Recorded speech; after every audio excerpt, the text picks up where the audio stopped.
Stop buying wax. That stuff you've been rubbing on your car every 6 weeks? It doesn't bond to your paint. It sits on top like a napkin on a table. The moment it rains, it's already gone. Japanese detailers figured this out 30 years ago. They built a different system called glass coating.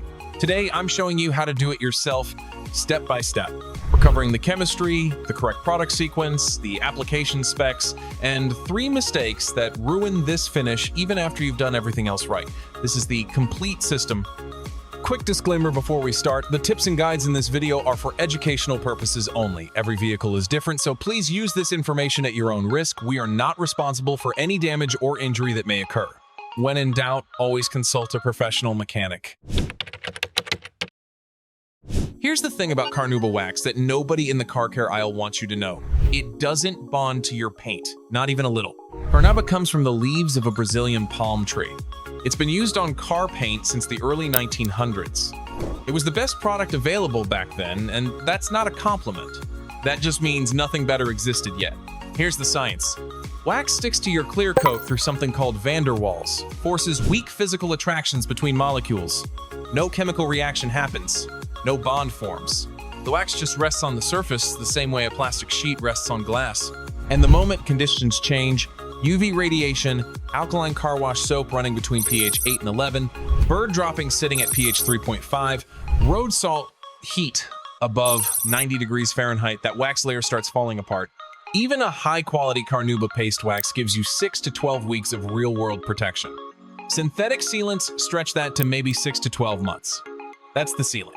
And here's something that's going to bother you. The detailing industry spent 60 years telling you that water beading is proof your paint is protected. Japanese researchers showed it's the opposite. When a round water droplet sits on your paint in direct sunlight, the curved surface acts like a tiny magnifying glass. It concentrates UV and heat onto one single point of your clear coat. That's exactly how water spots etch into paint. Beading water isn't sliding off your car. It's sitting there, cooking your finish. Wax was the best option in 1920. It's 2026. There's a better product. And Japanese detailers have been using it for 3 decades. But understanding why it works so much better requires a little bit of chemistry, and this is where it gets interesting. Glass coating. Not a marketing term, not a gimmick.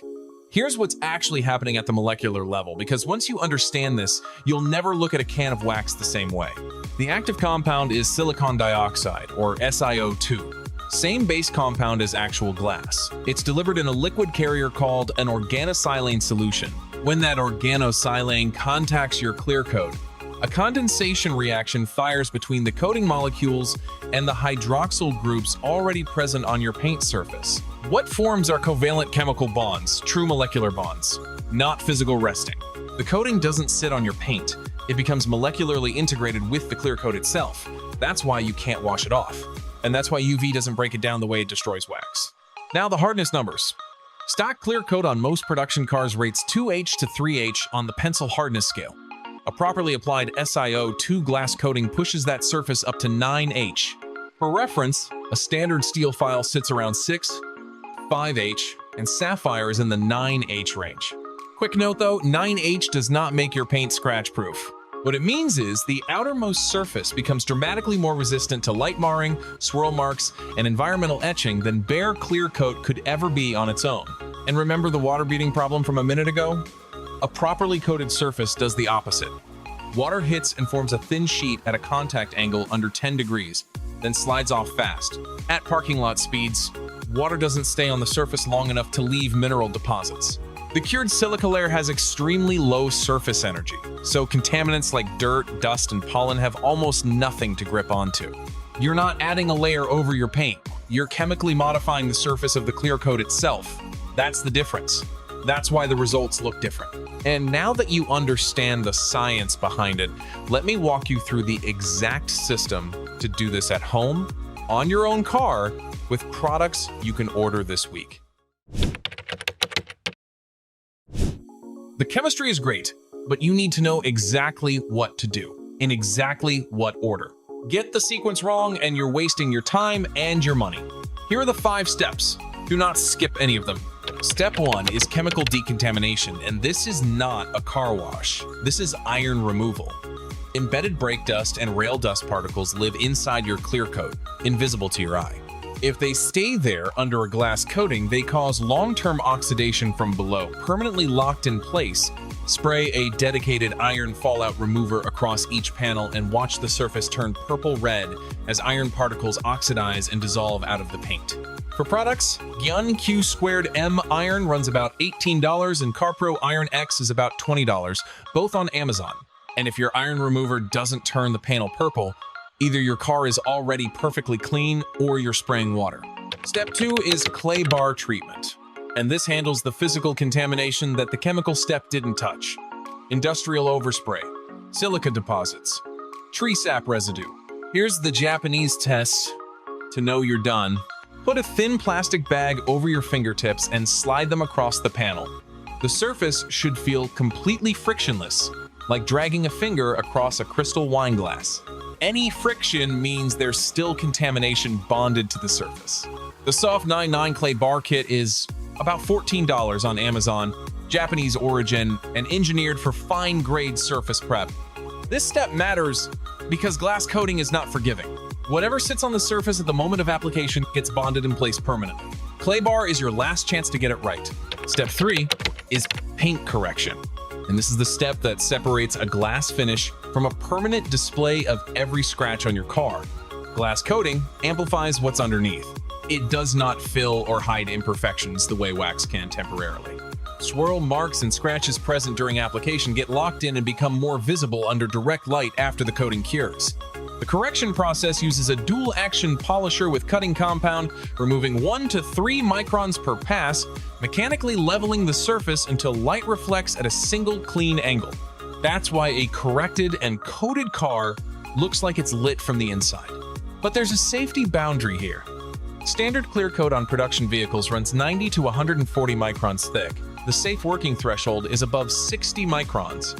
Go below that and you risk cutting through to primer, so use a paint thickness gauge throughout the process. The Flex XCE 10-8 125 polisher runs about $180. Mensterna Heavy Cut 400 compound is about $25, and a TP30 paint thickness gauge is about $40. That gauge is non-negotiable if you're doing correction work. Step 4 is the isopropyl alcohol panel wipe, and this is a $2 step that determines whether your coating lasts 5 years or 6 months. Polishing compounds use petroleum-based oils as lubricants. Even an invisible film of that oil on the clear coat blocks the organosilane from reaching the hydroxyl groups it needs to form covalent bonds.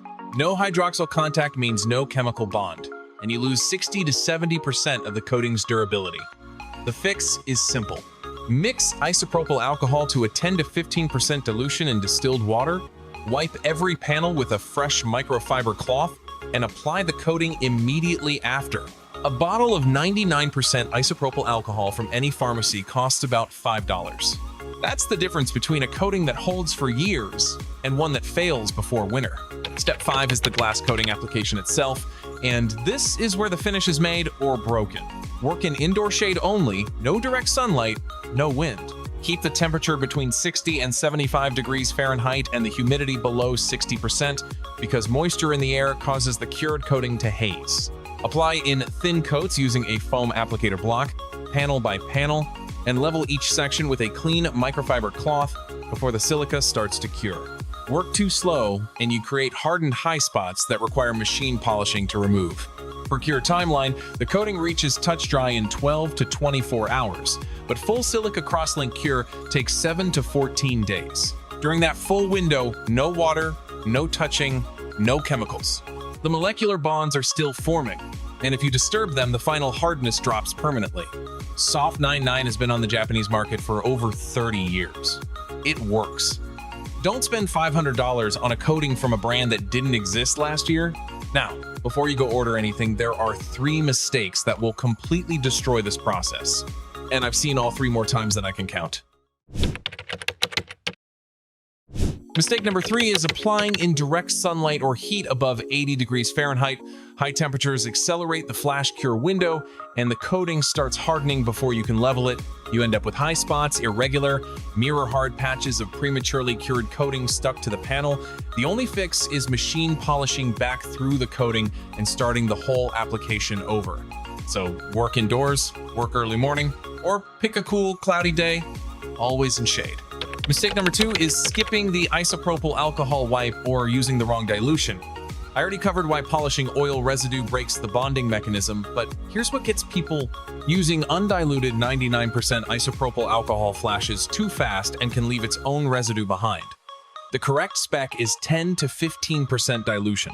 And using a dirty microfiber cloth just redeposits contamination onto the panel you just cleaned. Fresh cloth, correct dilution, 1 wipe per panel, right before you apply. Mistake number 1, and this is the big one, is washing or touching the car during the cure window. This is the number 1 reason people try glass coating at home, give up, and go back to wax. They wash their car on day 3, the coating hazes, and they assume the product failed. It didn't fail. The silica cross-linking process needs 7 to 14 days to finish forming covalent bonds. Any water contact, any physical contact, any chemical product during that window permanently reduces the final hardness, kills the hydrophobic sheeting, and cuts the lifespan from years down to months. So, mark your calendar. 7 to 14 days. No water, no touching, no car wash. Park it inside if you have to. The method works. It's worked in Japan for 30 years. These 3 mistakes are why it doesn't work for most people who try it at home. Now you know. No excuses. Now that your paint has a proper glass finish on it, there's a whole set of Japanese maintenance principles that keep the rest of your car running just as clean, engine, drivetrain, everything. Japanese cars hold up longer than almost anything else on the road, and the reason isn't luck, it's method. I broke down exactly how they do it in this video right here. Watch it next. Every script, edit, and voiceover on this channel is crafted with real human expertise, not mass-produced content. If this helped you, subscribe for more.